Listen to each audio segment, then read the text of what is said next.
A. Electronic banking institutions in Naval, Philippines. Several electronic banking institutions operate in Naval Biliran, offering a range of digital financial services. Prominent among these are GCash, Maya or formerly PayMaya, Union Bank of the Philippines, Land Bank of the Philippines, Bank of the Philippine Islands or BPI. Letter B. Services provided. Number 1 is GCash. The inbound services, mobile wallet services, bills payment, fund transfer, online shopping, QR code payments.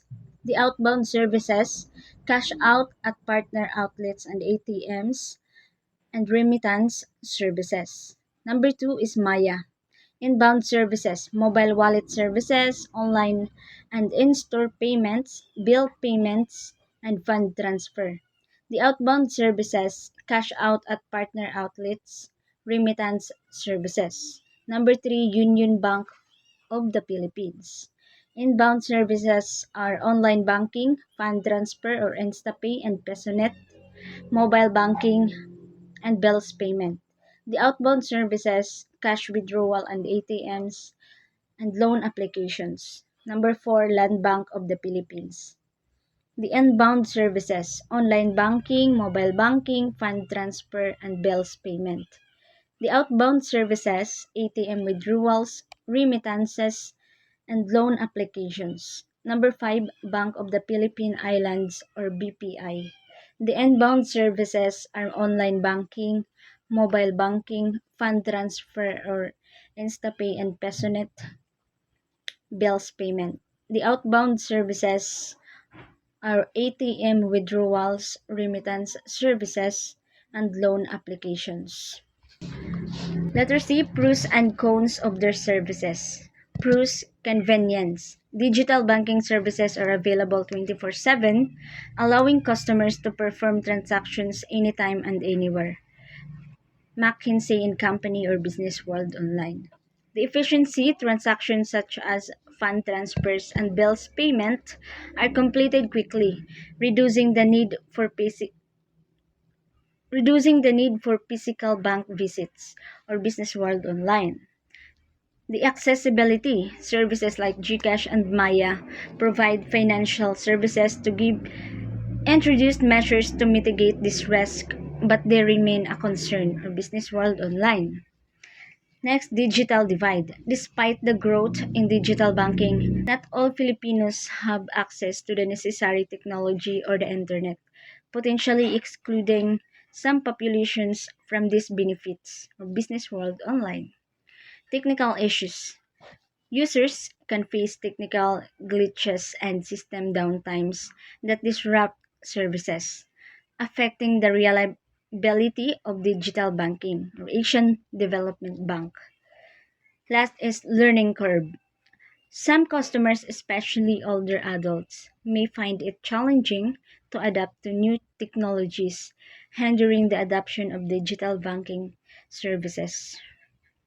So these electronic banking institutions are significantly enhancing financial inclusion and efficiency in Naval Biliran, although they must continue to address challenges related to security, accessibility, and technological adaptation. So number 2 questions is enumerate at least 5 global financial institutions that finance debts. Discuss each of their pros and cons in the financial cycle.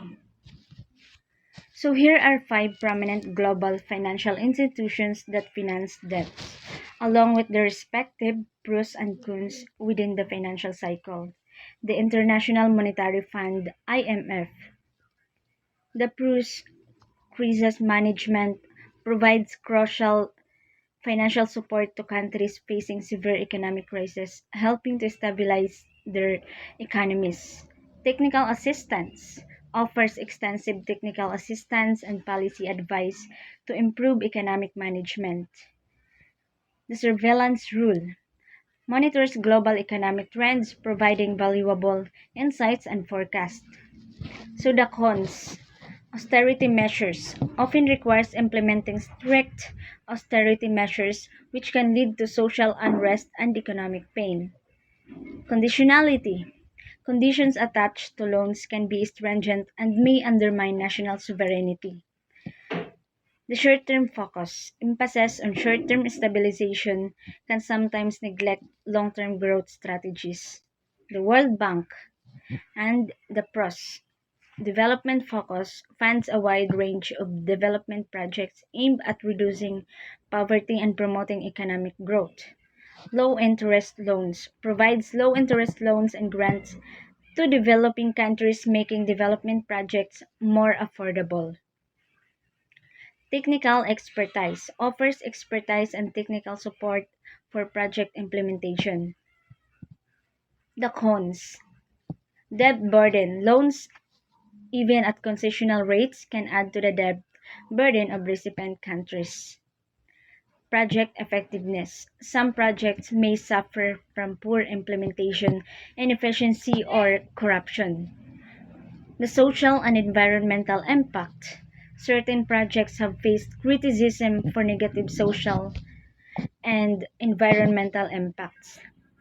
The Asian Development Bank, ADB, the PRU's regional focus, tailors financial support to the specific needs of Asia and the Pacific region, addressing unique regional challenges. Sustainable development prioritizes projects that promote sustainable and inclusive development. Partnerships leverages partnerships with other development organizations and the private sector to enhance project impact. The cons conditionality. Loans often come with policy conditions that might not align with local priorities. Implementation delays. Bureaucratic processes can lead to delays in project execution. Debt sustainability. So concerns about the long-term sustainability of debt for borrowing countries. Next is European Investment Bank, EIB. PRUS, infrastructure financing. Major financier of infrastructure projects in Europe promoting economic integration and growth.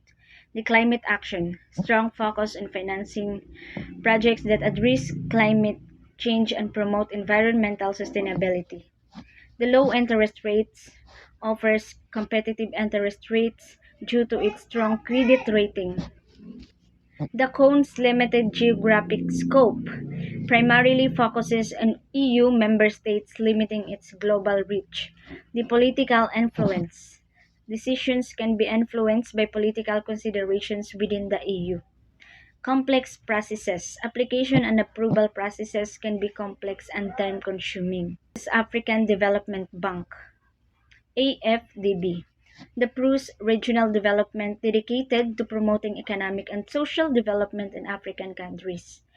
The innovative financing engages in innovative financing mechanisms to address the unique challenges faced by African nations. The capacity building provides technical assistance and capacity building to strengthen governance and institutional frameworks. The cons. Funding limitations, limited funding capacity compared to larger global institutions. Debt vulnerability. Loans can exacerbate debt vulnerability in already debt-strapped countries. Last is implementation challenges.